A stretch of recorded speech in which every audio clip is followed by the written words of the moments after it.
Bonjour et bienvenue à Québec, Canada. Vous écoutez présentement le podcast du Radio Vagabond. Meet Palle Bo, a digital nomad from Denmark on an epic journey around the world. At the age of 50, he made a bold decision. He sold everything, his house, his car, his furniture, and set out with a quest to visit every single country in the world, documenting everything along the way. This is the Radio Vagabond podcast.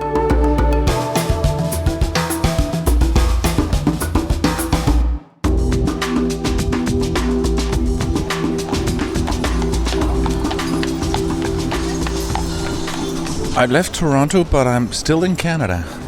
And all of a sudden, everybody's speaking French.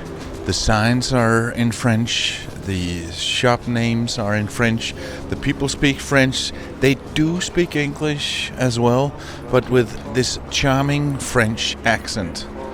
I've arrived to Québec City, and right now, even though there's a chopper right on top of my head, it is a charming, smaller place than Toronto.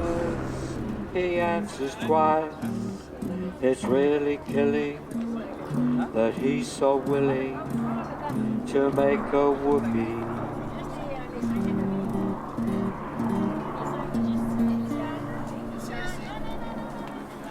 Merci, thank you. You guitar player? What? Are you a guitar player?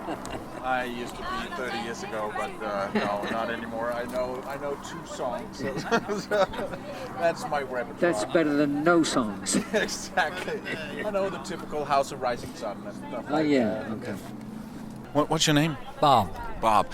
You used to live in Toronto, and I just came from there. Can you explain in a few words the difference between being in Toronto and being here? Toronto, very, very busy, 401, and 20 lanes or something, you know. Yeah. And Quebec, well, kind of look at the spot here, lovely. Yeah, so beautiful. Yeah. The St. Lawrence. And So you're retired, and on a Sunday you just sit here with your guitar. and play a few tunes, old tunes from the 40s, you know, nothing, no Madonna. Yeah, so nice. Thank you. In Quebec City, I rented a single room on Airbnb in the basement of Mark's house. He's another cool guy that I feel lucky I got to meet. So Mark, we're here in your back patio, and it's so lovely weather now and so relaxing. Is this the normal weather for a May day in Quebec? No, really not. We're kind of lucky today. It is a beautiful day, especially this year. Winter has made itself like needed, wanted, but we're getting there. Yeah. Does it get very cold in the winter? It depends on what you think of cold. Let's say it can, not every day, but it can go down to minus 35. And with the wind factor, it goes to minus 45. So yes, it can be cold, I guess. And we're talking centigrades. Yes, we are. Yes. This place, the old part of Quebec City, or just called Old Quebec, is a UNESCO World Heritage Site. It's the historical core of Quebec City, and we have them all over Europe, but this is the only walled city north of Mexico. Both the French and the English regimes have left their mark in this part of the city, which is remarkably well preserved after 400 years. Today I've been strolling through the narrow streets, and if you take away all the tourists and the helicopter that is, for some reason, always hovering over us, it's like traveling back in time.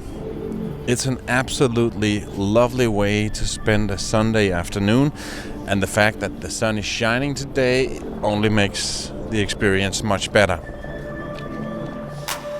You are listening to the Radio Vagabond podcast. If you like what you hear, please leave a review in iTunes. If you're listening on an iPhone, you can actually do it right there within your podcast app. And now, back to the show. But now I've been in Toronto, and that's in the region Ontario, and now I'm in the Quebec region and in Quebec City. How is Quebec different from Ontario? Ooh, how much time do we have? There is a difference? There's a whole lot of difference. It's actually almost two countries. Well, apart from the obvious, the language thing. Yeah, of course, there is the language, but we're so much more into the left part of the politics, let's say it like that, to simplify and make it faster as an answer.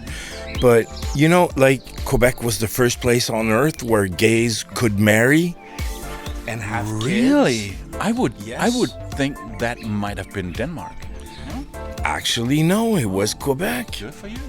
We were the first place on earth where women could vote, you know, and so on, stuff like Well, that was a mistake. That's your say. No, I'm proud of that. Yeah, of course. Yeah. I think I was lucky and privileged to be born here, actually.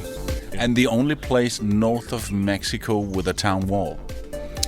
I know, I did the research. Okay. It says so on Wikipedia, so yeah. Yeah, okay, well, yeah, I guess, yeah, I'm sure you're right, you did your research, but, you know, I'm not so much into walls and the army and stuff. To me, it's all, being a North American and not from the U.S., guns and walls for me are weird. They are. If you're from New York, you've seen a rifle, an assault rifle, many times in your life. The first time I ever saw an assault rifle close to me in real life, not in the movies, was when I traveled to France in '86. But before that, I had never seen an assault rifle all of my life. You know, it's laid back here. Yeah, well, is the lifestyle also more laid back? Well, you're especially right now, you're in Quebec City, and there is this small aura of laid-back rhythm to Quebec City. I'm a Montrealer of birth, and I grew up there and lived most of my life in Montreal. I love Montreal. I profoundly love Montreal for its difference, for the cosmopolitan part of it. But Quebec City has nice air to breathe, time to live, and you can almost walk to anywhere. You know, that's kind of light. It's nice. Okay, let's do a history lesson. I've been doing a lot of extensive research on Quebec on Wikipedia, and I've learned that it was founded officially in 1605 by a French explorer, but another French explorer built a fort here in 1535, so the French history goes even further back.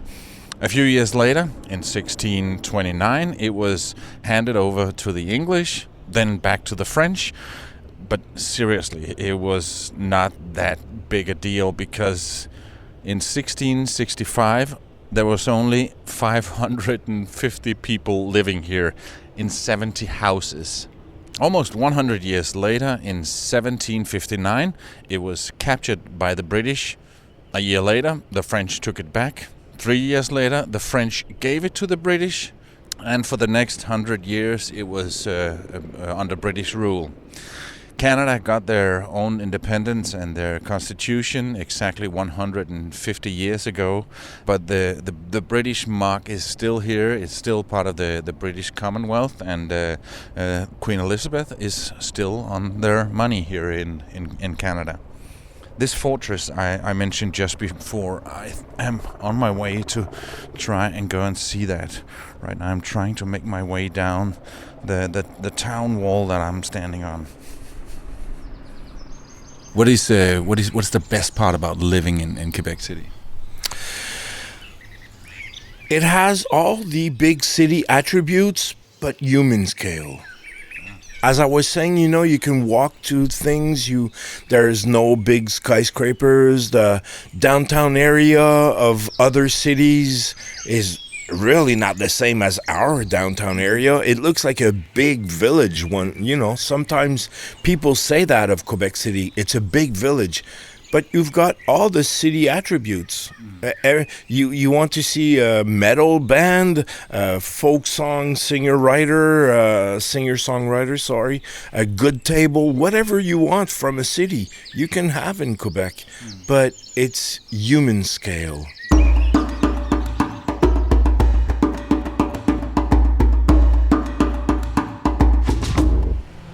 Okay, after visiting this fortress called La Citadelle, I'm now a little bit wiser on the history here. This is actually the place that is the official residence of the Governor General, which is sort of the Queen's representative here in Canada, and he's in office for typically 5 years. This one's been in there for 7 years, but this is his last year. So it was a little bit about the history. It was very interesting to see this building, beautiful buildings. And if you're ever in Quebec, you should go and take that tour. I took the free tour, by the way, and we were inside the buildings and saw the different rooms in two of the buildings. Very interesting.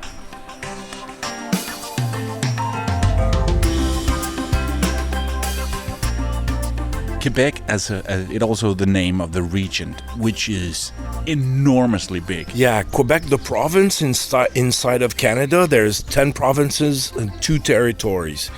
Quebec is one of the 10 provinces, and France can actually fit 3.5 times into Quebec territory.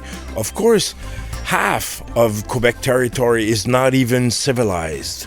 You can take a car from Quebec City, drive for about 2 hours, 3 hours, and then it starts to, let's say, the civilization goes away, and you can ride to the north of Quebec for about 15 hours drive and not see a soul for hours. But a lot of nature out there and wildlife. Still, yes, a lot of places you can actually, like I said, drive through a small gravel road for hours without even seeing someone. And if you walk into the woods from that road and just sit there for just a few minutes so the animals can, be in confidence a bit, you can see loads of animals here. I mean, bears and moose and wapiti. And what? Wapiti, it's a kind of a moose. There's a big family, right? Elks and moose, and they're all in the same family. But here we've got a group of them, a smaller group of them that are called wapiti. And it's delicious with blueberries. Sorry.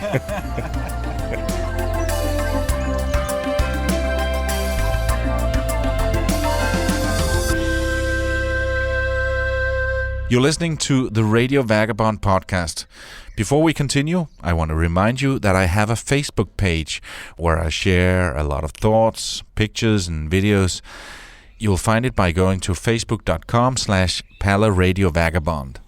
And now, back to the show. Well, I've really enjoyed staying here. A lovely room in the basement here, and I've got my own private bathroom, and we share the kitchen. And you don't mind me sitting in your living room working on my computer, and I've really enjoyed getting to know you and your son. Why, thank you, and it's same thing here. Yeah. It was nice. Yeah. And it's very close to the old town. If you're ever in Quebec City, make sure that you stay here with Mark, because he's a nice guy, and the place is nice and it's conveniently located. I will put a link to the Airbnb site in my show notes. So here I am in the car with Mark, my Airbnb host, and This is the end of my episode here from Quebec City. I am off to my next stop, and actually Mark helped me find a ride. There's a thing where you share a car with some people, and I found a car that's going to my next stop, and Mark is taking me to the gas station where we're meeting. Well, this is normally where I mention my sponsor. Have you ever heard of a website called Hotels 25? Nope, sorry, I haven't. But you once in a while you use hotels, right? Once in every 4 years. So when it's coming up to that, I would normally before go to hotels.com, but this website, it searches all of them at the same time. Sometimes one of them has an offer that is cheaper than the other, and Hotels 25, it does it for you. You don't have to search all the different sites, so that's pretty cool, right? I guess it's worth looking it up, that's for sure. So, Hotel25? Hotel25.com. Okay. Was that close enough? That was perfect. Thank you, Mark. And thank you so much for hosting me. I've had a great time, and now that we're connected on Facebook, we'll keep in touch. Same here, it was a pleasure. If you like this podcast, please subscribe in iTunes or the podcast app on your smartphone. You can see pictures, watch videos, and read much more on the RadioVagabond.com. Palais can be reached for interviews and public speaking gigs on mail at theradiovagabond.com. I found my ride from Quebec through a website called Amigo Express, and it was all in French, but my Airbnb host Mark helped me find out how to find the ride, and it was very nice. It was much cheaper than the train or the bus, and in a small Honda where I was in the back seat. They dropped me off at a metro station, and now I'm on my way to my Airbnb downtown Montreal, and I'm so looking forward to that. My name is Palais, and I gotta keep moving. See ya.